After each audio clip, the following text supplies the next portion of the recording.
I pray that these words resonate with you as well. I pray that this is a challenge that we take. Take heed to the ministry which you have received in the Lord, that you may fulfill it. Take heed to the ministry which you have received from the Lord. Moms and dads, take heed to the ministry of raising your children that you've received from the Lord.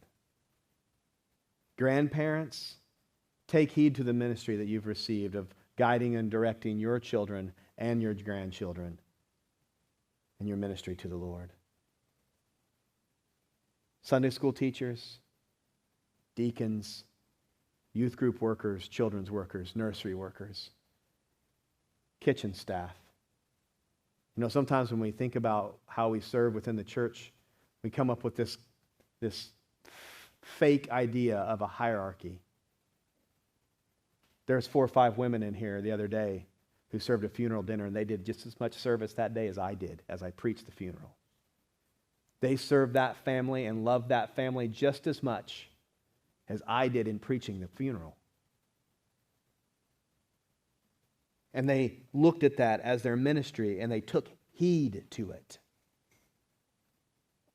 So my challenge to you, the word's challenge to you is this: to take heed, take hold, grab a hold of, take seriously the ministry which God has called you to.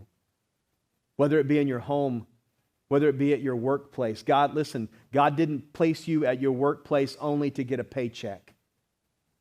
You hear that? He didn't put you in that place with those people who work at that place so you could only get a paycheck. Take heed to your ministry.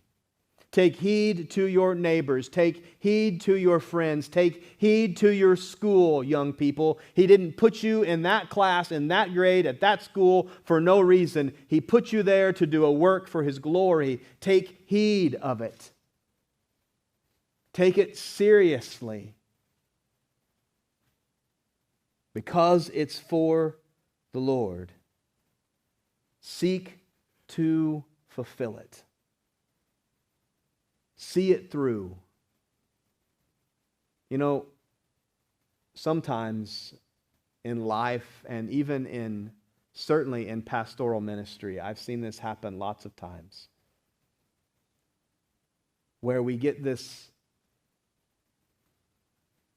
envy of what God has called other people to. Well, I wish I had that ministry. That church doesn't have as many crazy people in it, right? Or that church seems to be easier, or that job seems to be better, or this seems to be, I wish I could move up into that role. First off, there's no church that has a smaller amount of crazy people. All churches are equally crazy.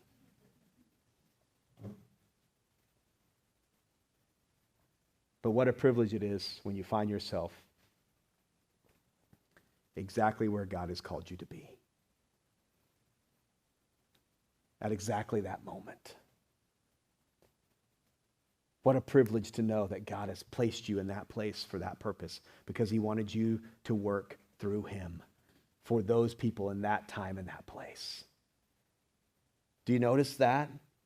Take heed to the ministry which you have received from the Lord, because He wanted you to have it.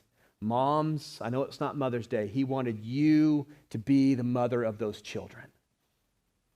Dads, He wanted you to be the dad to those kids. Aunts, uncles, grandparents. It's yours. He's given it to you. Take heed to fulfill it. I'll leave you this morning. We'll end the message with these 2 verses. We read them already. And whatever you do in word or deed, do all in the name of the Lord Jesus, giving thanks to God the Father through Him. And whatever you do, do it heartily as to the Lord and not to men, because Jesus is preeminent in creation and salvation and the church. And I pray that he is preeminent in our lives as well.